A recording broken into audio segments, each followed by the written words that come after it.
Since the People's Democratic Party lost the 2023 presidential election, the party has not been able to put its house in order.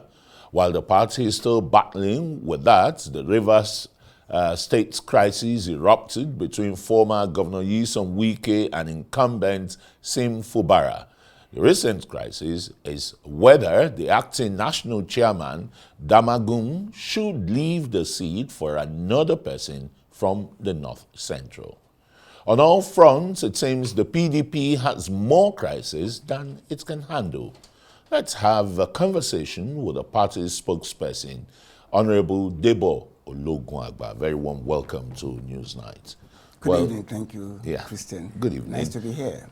Great. Thank you. The PDP crisis is ever unending since 2014-15, when it lost its election. It's one crisis to the other. And this has really snowballed, polarizing the PDP. The Damagun, what I would want to call it, a faction not supporting its own governor, Fubara, and another within the PDP supporting Fubara. Why this back and forth? Thank you very much. And I think then we must have a background to all of this. Number one, a political party consists of people with different background, with different aspiration, and we have either cultural, sometimes tribal, but the capacity of a party is when you come together and you're able to reconcile those conflicting interests and contestation of ideas that makes people... You have rules to guide this congregation. That's exactly what we have done. That's why we have a constitution. And so PDP, from inception, had a very robust constitution that provides for all of this. Added to this, we have the organs, the BOT, the NWC, the NEC, and of course, the Governors Forum, which has become very pivotal in the management of the affairs of the party. So what you are seeing in PDP is the expression of democracy, as it were, because you have contestation of ideas. But the capacity of the party... Without speaking with one voice. What I'm saying, the capacity of the party to reconcile those and ensure that those contesting ideas have a common goal makes it a party. And PDP has been very successful to that. Do we have challenges? Yes, we do. Are there issues that we need to deal with? Yes, we're dealing with that. Has it been as fast as we'll expect? Probably not.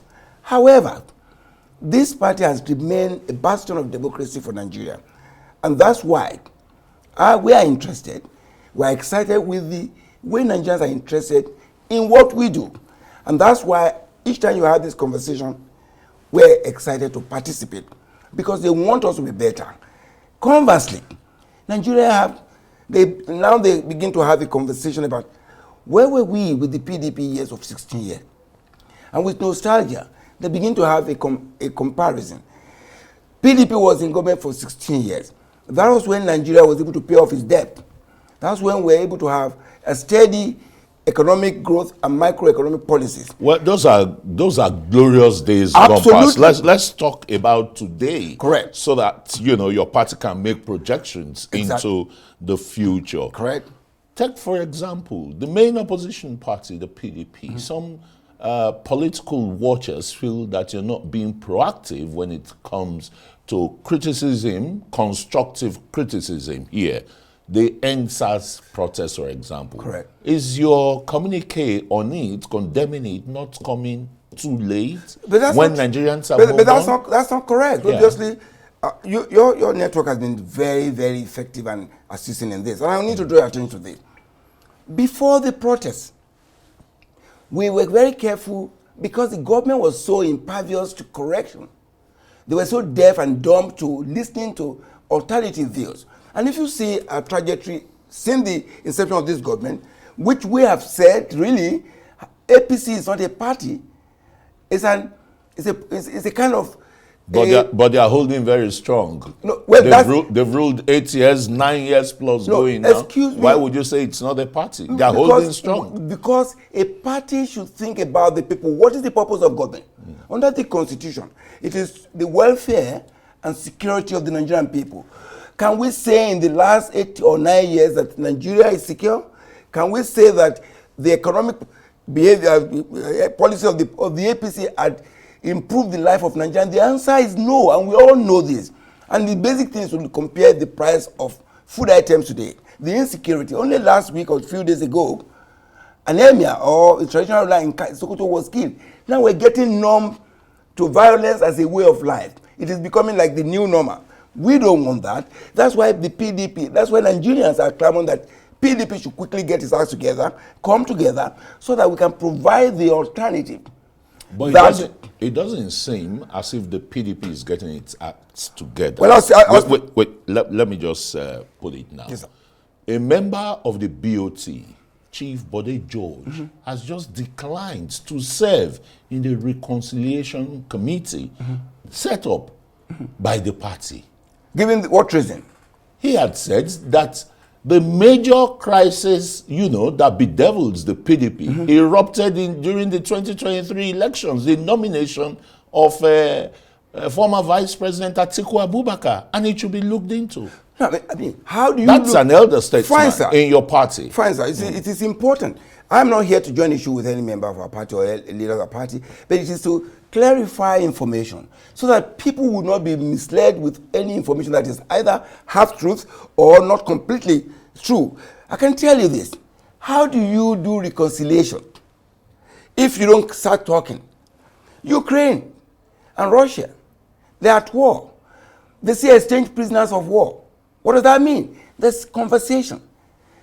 Hamas and Israel, they're battling in a fierce war, and they say having a conversation.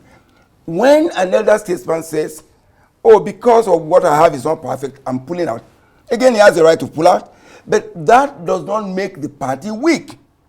What it means, and he's entitled to his opinion that, well, because of my own reservation, I don't want to serve here. If we continue on that, that is not even a good example for other members of the party, because like you said, it's an elder statesman. He was invited to the party by President Obasanjo at the time and has become very prominent in the party. He became deputy national chairman of the party at the time, now a member of the BOT. Again, when you're a member of that level, what it means, what it demands for you is to create a kind of succession plan and give the younger ones some example. One of which would be that he should serve, but again, without prejudice to his own right to decline. But I think it is not correct. It's not an evidence of the fact that the party is not coming together. Yes, we might have our challenges, which is normal in any human gathering, Debo, but we're doing well. Sorry, Debo, is your acting national chairman, Damagun, giving a good example for a sustained political legacy or building on the legacy of the People's Democratic Party when he has refused to quit that position? Does your constitution recognize the position of acting national chairman? Okay, I come to this. Yeah. And I'll come back to the fact that, like I said earlier, the PDP is governed by its constitution. When there are vacancies, there are rules toward that. And one of those organs that determine and set of the rules, apart from the convention, is the National Executive Committee. There was a NEC meeting sometimes in August. At the NEC meeting, and that's where such decisions will be taken. At the NEC meeting, because of impending congresses in the state chapters, in the wisdom of the NEC, it was decided that be moved forward so that the issue of the replacement or non-replacement of that office will come for conversation. I think we are not there because the congresses are ongoing, and so you're asking me to make a judgment about his person. That would not be appropriate. The NEC had given a directives. We are awaiting the next NEC, and we believe because that issue came up the last time, we will defer to the next meeting so that we can finish the congresses, and they are all ongoing. In the next weekend, we have a number of states where we'll do all those state congresses. And when that is done, the NWC will appropriately recommend and request for a NEC meeting, which I'm sure these issues will come up. So it is in line with our constitution, it's in line with our processes, and I'm sure since the NEC had deferred it the last time. At the next meeting, I will expect that it will be on the agenda and it will be considered. All right, let's drop the conversation here and just hope that the party symbol, the umbrella, can still shield members from... Let me give you the assurances, sir. Right. Let me tell you the assurances about this. Again, you see, what we have in the APC is the piece of the graveyard. But I can tell you this. No, I think it would be inappropriate for you to talk about it, but they don't have a representation yet. They have a right of reply. So, but I can tell you this about PDP. If you want, we can always pit you and Felix Moka, the spokesperson of APC, that together. Is welcome anytime. So we can not only talk about party, we should talk about the governance in the country, talk about the economy, talk about the recklessness of the party, talk about the fact that people are dying every day and that they have failed in the basic respect for government. Section 14.2 says the primary purpose of government is the welfare and the security of the people. We don't have security, we don't have the welfare. And that government should speak and listen to us when we give advice, and when they bring in ill-advised policies of waking up one morning and saying we remove subsidy and they're still paying back door. If you can wake up one morning and put a policy that kills your people, then it is not weakness. If you decide to review that policy because it's killing your people and say, okay, fine, let me look at it. What did we get from the protest? They ignored it. Even the Senate president said, I will be home drinking when they are protesting. And that's insensitivity, and Nigeria should condemn that. And thank you for the platform that will give us the opportunity to say that. Thank you so very much, Honorable Debo Ologunagba, the spokesman, People's Democratic Party, for coming on Newsnight.